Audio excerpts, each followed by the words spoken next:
Good morning. Welcome to subramani.com.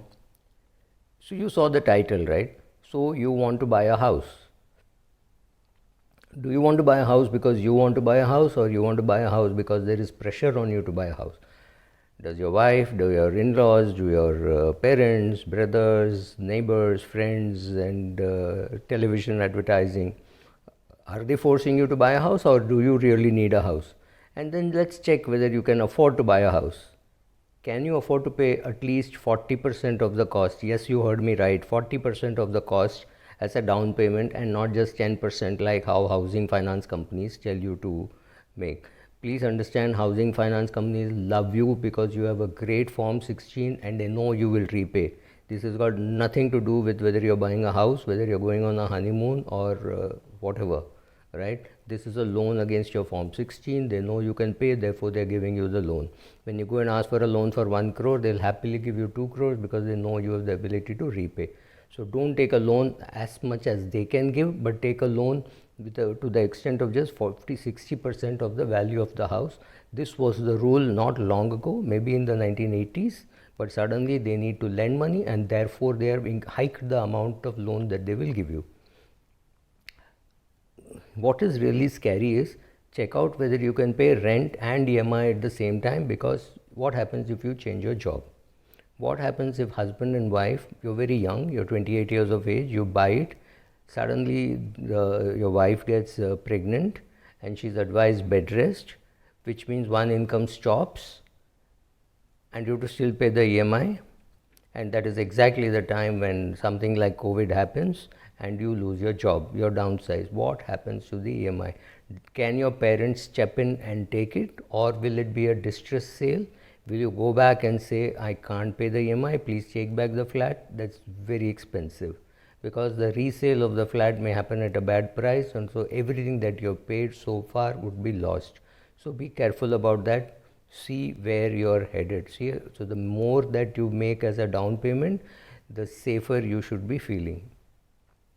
If you take a 25-year loan, will you be repaying it in 7 years as is want, or will you pay for 25 years? I would prefer that you pay for 25 years because inflation takes its toll. But the other way to look at it is, if you repay the whole thing in 7 years, you save a lot of interest, dramatically a lot of interest, right?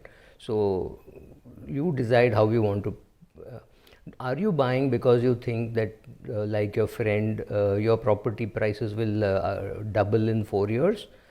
You're mistaken, because there are places where in 5 years it has not moved an inch, right? So be careful about that. Don't speculate.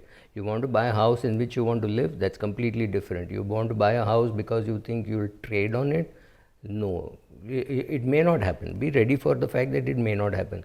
Also be ready for risks like you fall ill and you're unable to earn the same amount of money.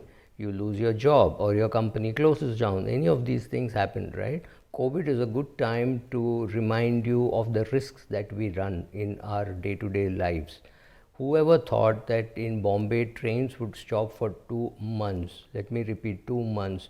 There are people in Bombay who do not know how to ride a bicycle, who do not know how to drive a car, because they always assume train to hoga hi, but no train, no bus, right? Those kind of risks which we never thought are happening. So be ready for some of those things. Also decide, why are you buying a house? Are you buying a house because you're being pushed? Are you buying a house because you're being told your child can't come into a rented house? All this is nonsense. Don't worry about your landlord throwing you out. Landlords are today more worried about tenants going out than tenants are worried about landlords throwing them out. If your landlord throws you out, it is not an emotional problem. It is just that he wants the house. Find another landlord, right? It's not like your father is throwing you out out of the house, or your wife is throwing you out of the house, or your father-in-law is throwing you out of the house. That's not happening. Don't get emotional about a landlord throwing you out of the house. Stop seeing Hindi, Tamil, Gujarati movies. Every genre has this landlord throwing out and the kid suffering in the rain. Nothing like that happens in real life. What happens if you're transferred to a different location? You're nicely settled, you're from Baroda, you've got a job in Bombay, in Navi Mumbai, You bought a house for 1 crore of rupees, you took a term insurance for 1 crore of rupees, and suddenly your company decides that they want you in Pune, right? This is the third location for you. In Baroda, you have a house on which you're paying your EMI. You bought a house in Bombay because your dad said that EMI is very small, we will give that house on rent, and that rent will be able to pay off the EMI. Great, you made that start. But your 1 crore house in Bombay will get you only 10,000 rupees per month rent, whereas your EMI could be 80, 90,000. Can you pay the rent in Mumbai and pay rent of 30, 40,000 in Pune for you to live there, right? Those are questions which you have to answer. And your wife decides that she's not going to work, she's going to be a housewife, she's going to look after the kid. Remember, these are all important priorities. So between all this you juggle, take a decision, write down your decision, stick to it. Don't get socially coerced into buying a house. It's not such a great deal after all. Thank you.